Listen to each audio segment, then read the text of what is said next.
네, 오늘 함께 받을 말씀은 우리 베드로전서 4장 7절부터 11절 말씀입니다. 우리 베드로전서 4장 우리 7절부터 11절 말씀까지입니다. 우리 한 절씩 교독하시고 우리 11절은 같이 합독하겠습니다.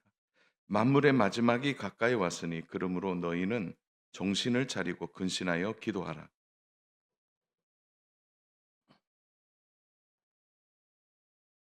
서로 대접하기를 원망 없이 하고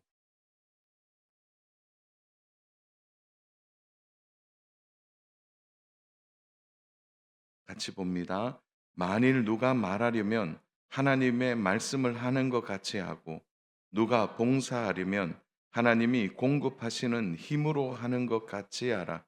이는 범사에 예수 그리스도로 말미암아 하나님이 영광을 받으시게 하려 함이니 그에게 영광과 권능이 세세히 무궁하도록 있느니라. 아멘. 오늘은 굉장히 좀 우리에게 마음을 다시 한번 깨우는 말씀인데요. 우리가 만물이 마지막이 가까이 왔을 때 우리가 뭘 해야 할까? 만물이 마지막에 가까이 왔을 때 우리가 뭘 해야 하느냐는 거죠. 아마도 우리는 모두가 개인적 종말을 한 번씩 생각해 봤을 겁니다. 작년에 리서치 조사를 한 연구기관이 사람들에게 물었어요. 19 세부터 59 세까지 물어봤어요. 이렇게 물었습니다. "당신은 죽음에 대해서 생각해 본 적이 있느냐?" 또 질문을 바꿉니다. "당신은 지금 죽음에 대해서 생각해 보았느냐?" 그렇게 질문을 하니까 저도 수치를 보고 깜짝 놀랐어요. 47% 정도가 47% 정도가 죽음을 생각했대요. 다시 말해서 아 내가 내일도 죽을 수 있다는 생각을 하고 산다는 거죠. 이것은 인구 대비로 보면은 어 2 사람 중에 1 사람 정도는 죽음을 생각한다는 거죠. 자, 그런데 오늘 여기에서 문제가 하나 생겨요. 우리가 죽음을 생각하는 것과 죽음을 준비하는 것은 좀 다른 문제예요. 죽음을 우리는 죽지요 뭐. 어떤 일이 생기면 그럴 수도 있고 내일을 알 수 없으니까 '우리는 죽을 수 있죠.'라고 생각하는 것과 죽음을 준비하는 것은 전혀 다른 문제입니다. 오늘 베드로 사도가 베드로가 이제 하고 싶은 이야기가 뭐냐면 성도들에게 있어서 언제나 성도들은 죽음을 생각하는 자가 아니고 죽음을 준비하는 자가 되어야 된다. 그것이 오늘 말씀의 전체적인 내용의 가장 중요한 핵심입니다. 자, 그러면 죽음이 가까이 왔다면 우리는 다시 말해서 만물의 마지막이 또 개인적인 종말, 개인적인 죽음이 우리에게 가까이 있다라고 생각한다면 어떻게 우리가 만물의 마지막을 잘 준비할 것이냐. 개인의 종말 앞에서 우리가 어떤 삶을 살아가야 할 것이냐라는 것이죠. 여기에 베드로가 우리의 시선을 바로잡아 줍니다. 7절 말씀이죠. 7 절. 우리 같이 한번 읽어 보겠습니다. "만물의 마지막이 가까이 왔으니 그러므로 너희는 정신을 차리고 근신하여 기도하라." 자, 우리가 생각하는 것에서 준비하는 것으로 나아가려면 어떻게 해야 되느냐? 만물의 마지막이 가까이 왔다라는 거죠. 이것은 우리에게 끝이 있다라고 분명히 말씀해 줍니다. 사랑하는 여러분, 기억하십시오. 시작이 있으면 끝이 있습니다. 처음이 있으면 마지막이 있는 거죠. 우리의 인생에 처음이 있으면 끝이 있습니다. 그리고 만물의 마지막이 가까이 오는 거예요. 우리 주님이 오시는 만물의 마지막과 또 주님이 오시기 전에 우리의 개인적인 종말 앞에서 우리는 어떻게 살아가야 하는 거죠. 기독교는 끝과 시작을 분명히 이야기합니다. 시작과 끝을 반드시 말하죠. 그럼 불교 같은 경우는요, 끝이 없어요. 왜 그럴까요? 윤회하기 때문이죠. 그래서 이렇게 순환적 세계관을 가지게 되면 현실의 삶에 대하여 어떤 몽환적인 생각을 할 때가 많이 있습니다. 왜요? 또 태어나면 되니까. 그러나 기독교는 그렇게 말하잖아요. 여러분, 우리가 사람을 이야기할 때 일생이라고 말합니다. 일생. 이건 뭘 의미하죠? 한 번뿐인 인생을 얘기하는. 그렇게 본다면 오늘 우리가 열심히 살아가는 우리의 삶이 있지만 또 한편으로는 우리의 삶에 대하여 우리가 또 잘 준비해야 될 것 중에 하나가 우리의 개인적인 종말이나 만물의 마지막이 가까이 왔을 때 어떻게 살아가야 하느냐라는 거죠. 그래서 우리가 만물의 마지막이 가까이 오면 우리의 삶을 그렇게 가볍게 살지 않게 된다는 것이죠. 자, 그러면 오늘 베드로 사도가 오늘 우리들에게 말하고 있는 만물이 마지막에 가까울 때 우리는 뭘 해야 할 거냐, 뭘 준비해야 할 거냐, 이 부분을 여러분의 마음에 저장 창고에 탁 채워놨다가 우리가 살아가는 지극한 일상에서 요걸 하나하나씩 좀 실천하며 우리의 에, 마지막을 준비하는 그런 인생이 되었으면 좋겠습니다. 첫 번째가 뭐냐? 만물의 마지막이 가까이 올 때 우리는 정신을 차리고 경건한 기도를 쉬지 않는 것입니다. 베드로가 굉장히 현실적인 언어로 오늘 말하고 있습니다. 만물의 마지막이 가까이 왔다. 자, 이 표현은 뭐냐면 시간은 계속해서 주어지지 않는다는 것이죠. 동시에 낭비할 시간이 없다는 말과 같은 것입니다. 그러니까 만물이 마지막이 가까이 올 때 의미 있는 일을 하라는 겁니다. 베드로가 얘기하는 것은 가만히 있지 말고 의미 있는 일을 해야 한다라는 겁니다. 가장 의미 있고 중요한 일을 해야 하는 것이죠. 좀 이런 가정은 뭐 일어나기 힘들 거라고 생각하는데요. 만약에 비슬산에 큰 불이 일어나서 그 불길이 내가 사는 집 앞에까지 왔다면 여러분 무엇을 들고 나가시겠습니까? 그런 생각 한 번도 안 해 보셨죠? 여러분 불이 막 집 앞에까지 왔어요. 그러면 뭘 들고 나갈까요? 제가 예시를 하나 들게요. 작년에 산 최신 냉장고. 여러분 그거 들고 나올 수 있겠습니까? 두 번째, 올 겨울에 입으려고 산 값비싼 외투. 그건 좀 들고 나올 수는 있겠네요.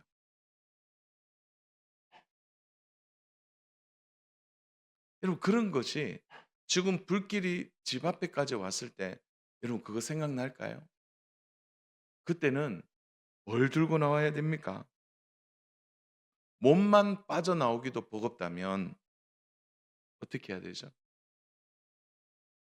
뭘 들고 나와야 됩니까? 여러분 우리가 사실 생명의 위기 앞에 있으면 그런 것이 눈에 보이질 않게 되죠. 고도의 집중력이 딱 생깁니다. 뭐에 대한 거죠? 생명에 대한 보호를 하려고 하는 것이죠. 앞뒤 안 봅니다. 멋있게 찍은 사진 그 들고 나올 수 있을까요? 제일 중요한 몸만 빠져 나오게 되는 것이. 왜 그럴까요? 몸이 가장 중요하다고 생각하기 때문인 거죠. 여러분 베드로는 이 사실을 한 번 더 우리에게 공지하는 거죠.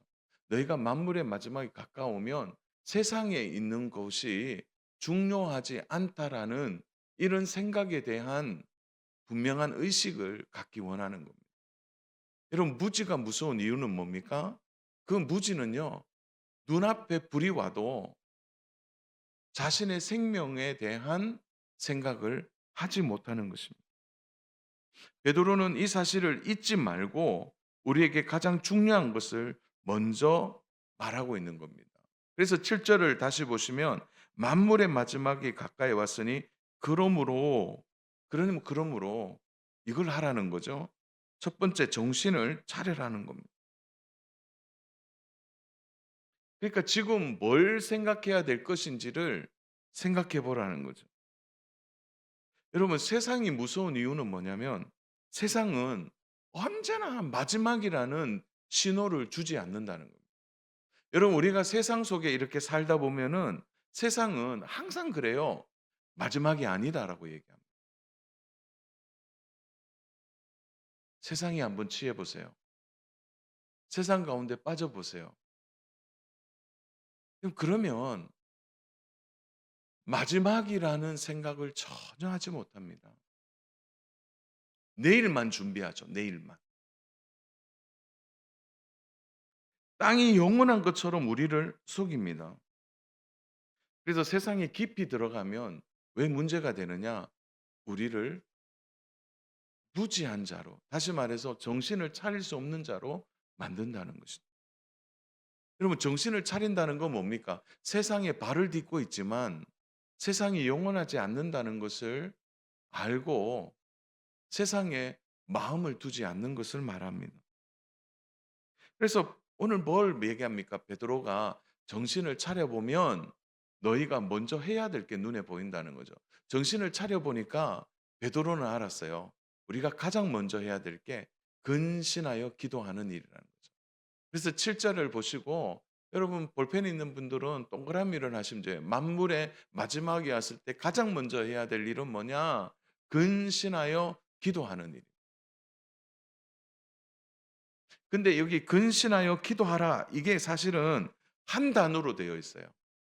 이렇게 묶어 보면 근신이라는 말이 좀 어렵잖아요. 이게 뭐냐면 경건이라는 말로 다시 풀어 볼 수 있는데 경건 기도를 하라는 겁니다. 경건 기도를 하라는. 여러분 만물의 마지막이 가장 가까이 왔을 때 개인적인 어떤 삶에 대하여 여러분의 인생을 살아가면서 가장 우리가 놓치지 말아야 될 것 중에 하나가 뭐냐면 경건한 기도를 놓치지 않는 겁니다. 왜 그럴까요? 우리 한번 따라서 해 볼까요? 기도는 우리를 계속해서 마지막을 준비할 수 있도록 도우기 때문이다. 기도가 뭐냐면은 우리의 마지막을 가장 잘 도울 수 있는 하나님이 주신 선물이기 때문에 그렇습니다. 그래서 여러분 우리가 신앙생활하면서 여러분 가장 바쁘고 세상 가운데 살아가면서 힘들다 보니까 제일 많이 잃어버리는 것 중에 하나가 뭐냐면 기도 생활이에요.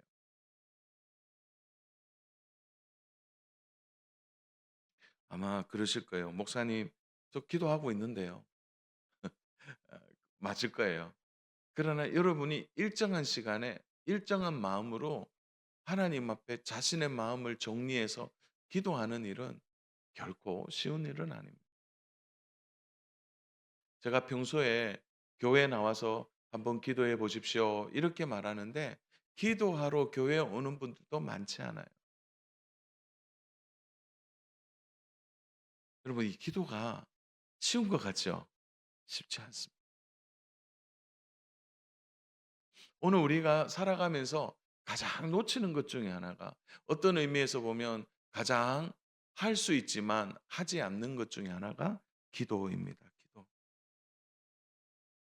베드로가 이렇게 강조한 데는 베드로에게 가장 중요한 한 가지의 장면이 있었기 때문입니다. 그것은 바로 인류를 구원하시기 위하여 자신의 인생의 마지막 밤을 기도로 밤새우는 예수님을 가장 가까이에서 베드로는 보았기 때문입니다. 예수님이 간절한 마음으로 머리를 무릎 사이에 놓고 처절하게 하나님 앞에 부르짖어 기도하는 모습을 베드로는 직접 보았기 때문이죠. 베드로는 알았어요. 예수님이 지금 어떤 기도를 하고 있는지. 이것은 예수님에게 마지막 십자가를 지시기 위한 밤, 개인적인 마지막 종말의 밤, 그 밤에 예수님의 모습은 베드로에게 가장 강력한 인상으로 남았기 때문이죠. 사랑 여러분, 오늘 우리에게는 기도하지 않아도 될 만큼, 떡을 구하지 않아도 될 만큼 생활 조건이 과거에 비해서 훨씬 더 좋아졌습니다. 내일 끼니를 걱정하지 않아도 됩니다. 물론 삶에 대하여 여러 가지 어려움은 있지만 과거에 비해 그렇게 절박하지는 않다는 거죠. 이렇게 생활하다 보면 우리에게 가장 쉽게 놓치는 것이 바로 기도 생활입니다. 그럼 베드로는 이렇게 얘기해요. 너희가 기도 생활을 회복하라는 거죠. 왜요? 마지막이 가까이 왔기 때문이라. 마지막을 준비하기 위해서는 너희의 기도 생활이 깨어 있어야 된다라고 말하고 있는 겁니다. 자, 여러분, 왜곡되게 들리지 않는지는 모르겠지만 누구에게나 개인적인 종말의 시간은 다가올 겁니다. 언제인지는 우리는 알 수 없어요.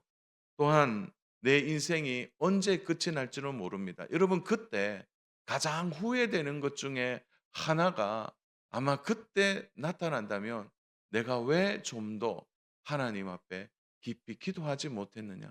내가 왜 기도 생활을 잘하지 못했는 거에 대한 후회는 반드시 남게 될 것입니다.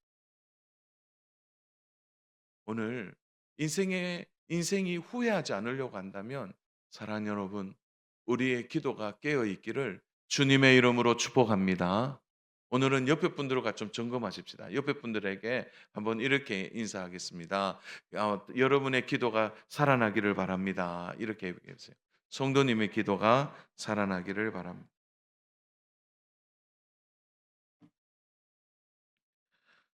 여러분, 그래서 이 기도가 살아나야 된다는 거죠. 그러면 두 번째, 기도가 살아나게 되는 것과 함께 또 우리가 중요하게 해야 될 일이 있습니다. 두 번째, 만물의 마지막이 가까울 때 꼭 해야 될 일은 뜨겁게 서로 사랑하는 일입니다. 자, 베드로는 만물의 마지막 때 이것을 강조하죠. 우리 8절 말씀 같이 한번 합독하겠습니다. 무엇보다도 뜨겁게 서로 사랑할지니 사랑은 허다한 죄를 덮느니라. 뜨겁게 사랑하라고 말합니다. 여러분, 마지막에 가장 긴급하고 중요한 일 중에 하나가 뭐냐 생각해 본다면 마지막이 올 때 하나님 앞에 우리가 서야 할 때 자, 여러분, 하나님 우리에게 무엇을 물어보실까요? 우리가 정말 하나님 앞에 마지막에 섰을 때 하나님 우리를 뭘 물어보실까요? 여러분, 고린전서 13장 13절 말씀 우리 한번 같이 읽어보겠습니다.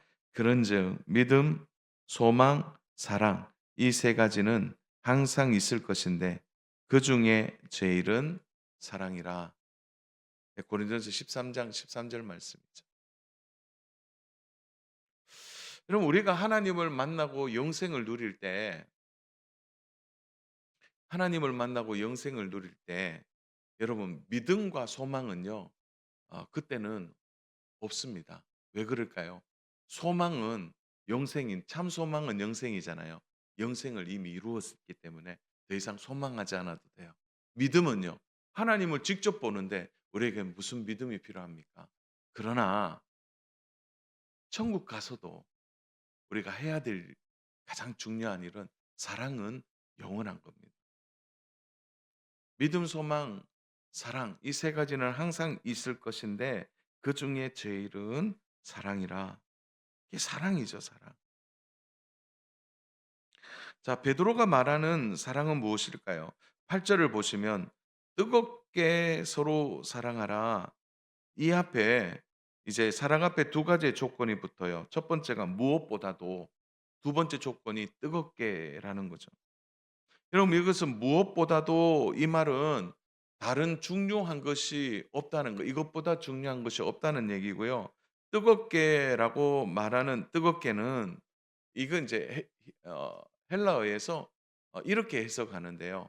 원문에는 달리기 선수가 마지막 피니쉬를 향해서 막 달리고 마지막 그 결승선 있지 않습니까? 통과할 때 어떻게 합니까? 온 힘을 다하여 온몸을 던지는 것처럼 그렇게 하는 행위가 뜨겁게라는 겁니다. 뜨겁게. 그럼 베드로가 왜 이렇게 강조할까요? 이것은 말세 때가 되면 사람들이 가장 하지 않는 것. 그것이 바로 사랑이기 때문에 그렇습니다. 말세 때가 되면 사랑이 가장 많이 식습니다. 여러분, 사랑이 식어 버린다는 거죠. 여러분, 뜨겁게 사랑하는 일은 참 쉽지 않습니다. 젊은이들이 만나서 사랑하죠. 그러나 그 사랑이 잠시의 사랑이지 계속되지는 않는다.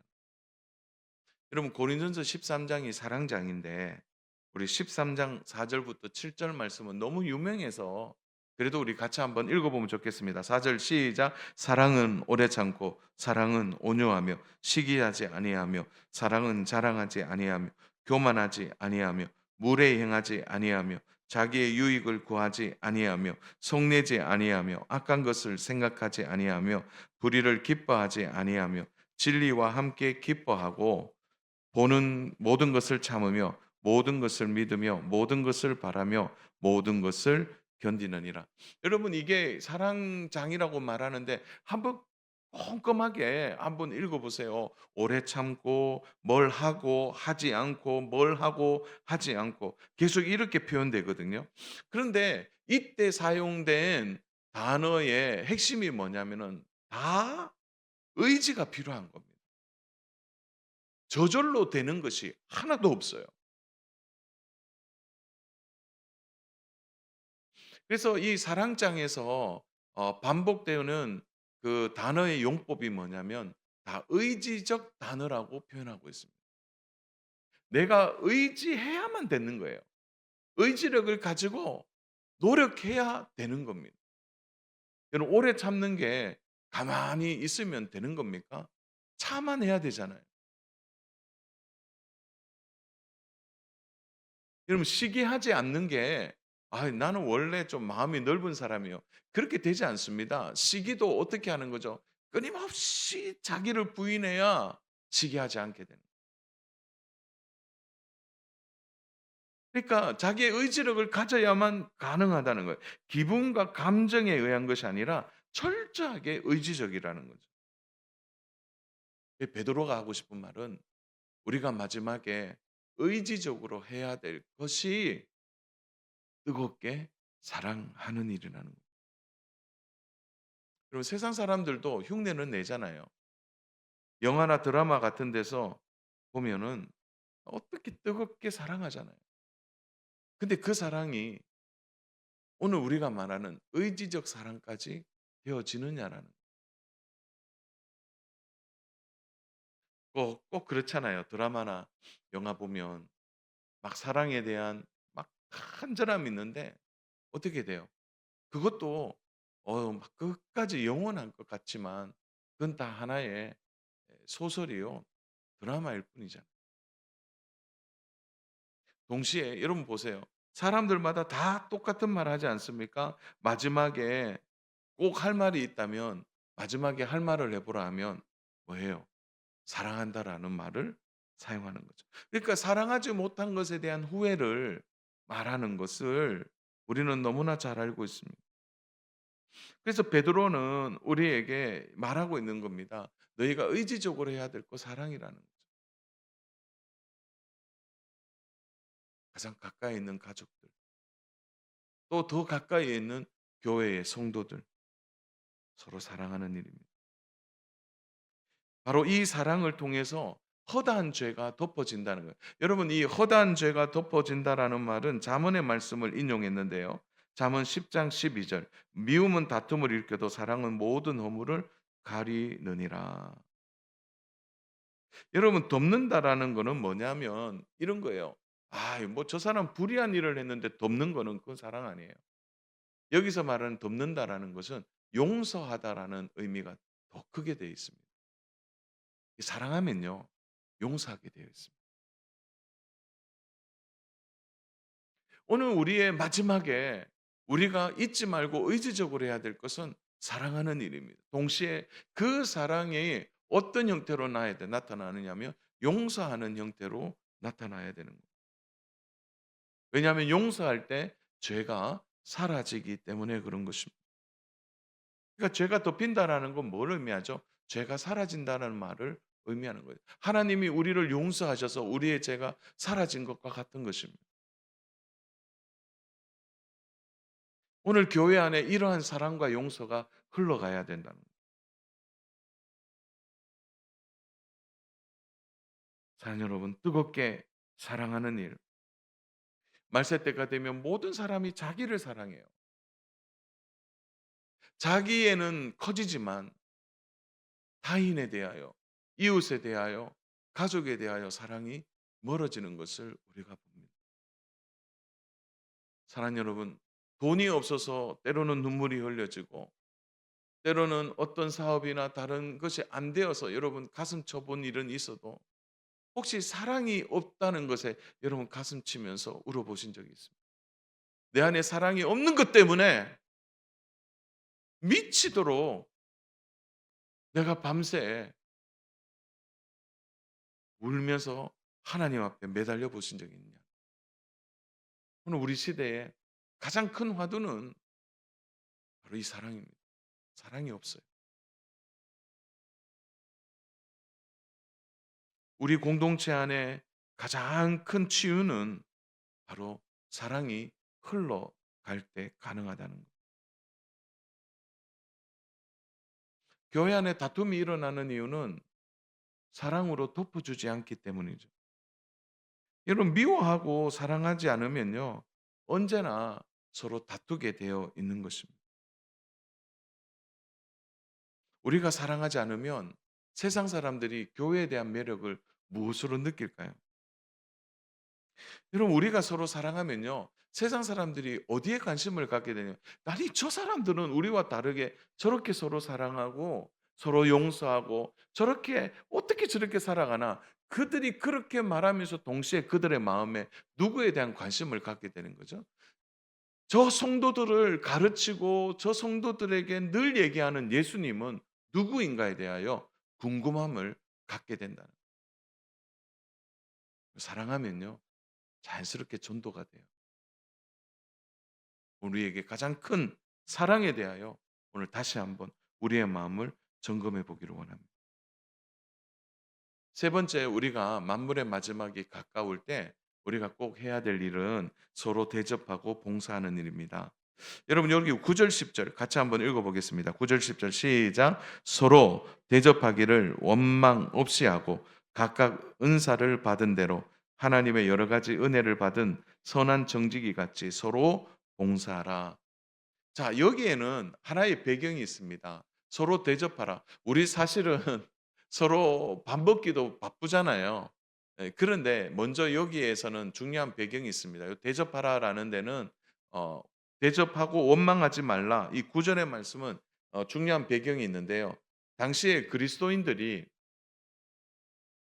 여행을 가거나 어떤 볼일이 있어서 타 지역으로 갈 때 반드시 이용해야 될 것 중에 하나가 뭡니까?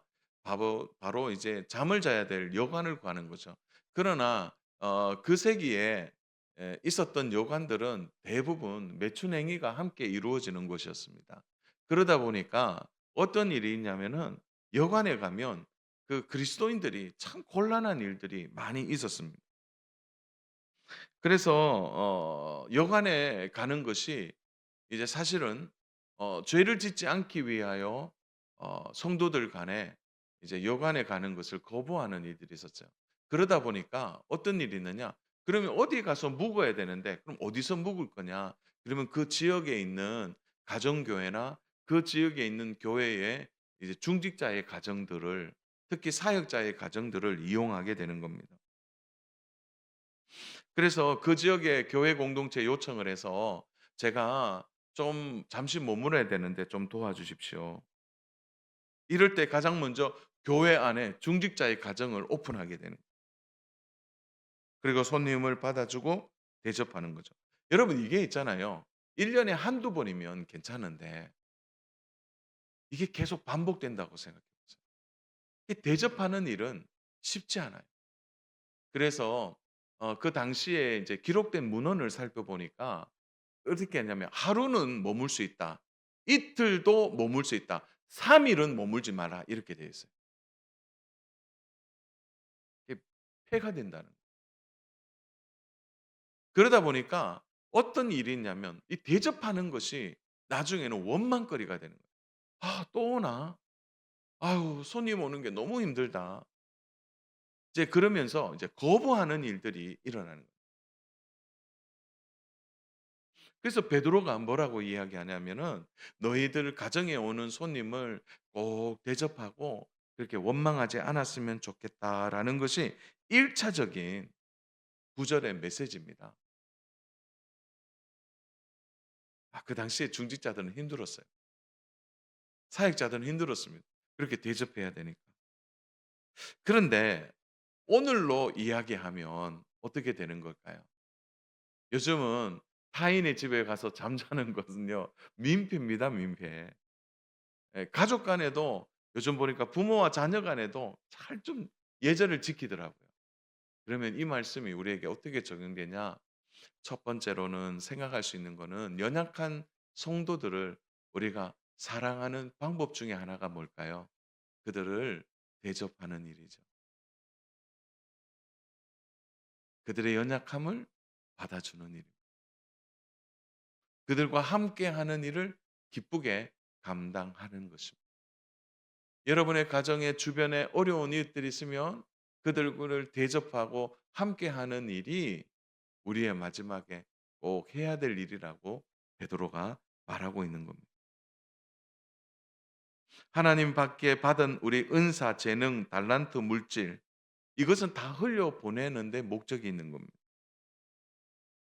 여러분 우리가 받고도 아무것도 안 한다면 어떻게 되겠습니까? 여러분 은사의 목적은 분명합니다. 여러분이 교회 안에서 뭘 하십니까? 노래를 하십니까? 피아노를 치십니까? 아니면은 운전을 하십니까? 요리를 하십니까? 아니면 안내를 하십니까? 헌금 기술을 하십니까? 그 모든 은사는 하나예요. 뭐죠? 다 섬기기 위한 일. 그것이 대접하는 일이고 그것이 하나님 나라의 마지막을 이루어 가야 될 우리가 해야 될 일이라는 것을 말해 주는 것입니다. 사랑하는 여러분, 여러분의 받은 은사와 재능과 물질에 대하여 원망하지 않기를 바랍니다. '왜 나는 꼭 이렇게 해야 되나?'가 아니라 할 수 있을 때 더 많이 섬기고 사랑하는 일. 그것이 우리가 해야 될 일이라.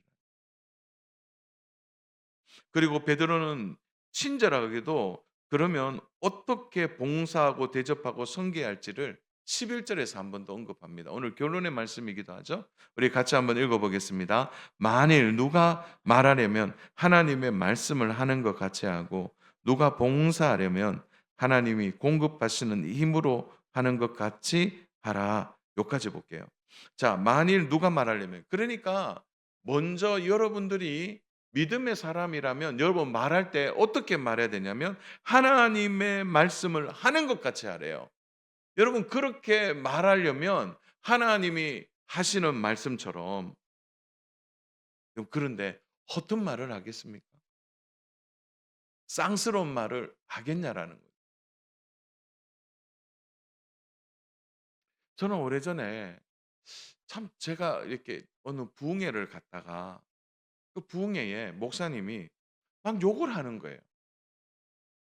한동안 막 욕을 하면서 부흥회를 하시는 분들이 계셨는데 저는 이렇게 적응이 안 되더라고요. 그거는 뭐 그럴 수 있다, 없다 이렇게 평가할 수는 없어요. 그런데 여러분 하나님의 말씀을 하는 것 같이 할 때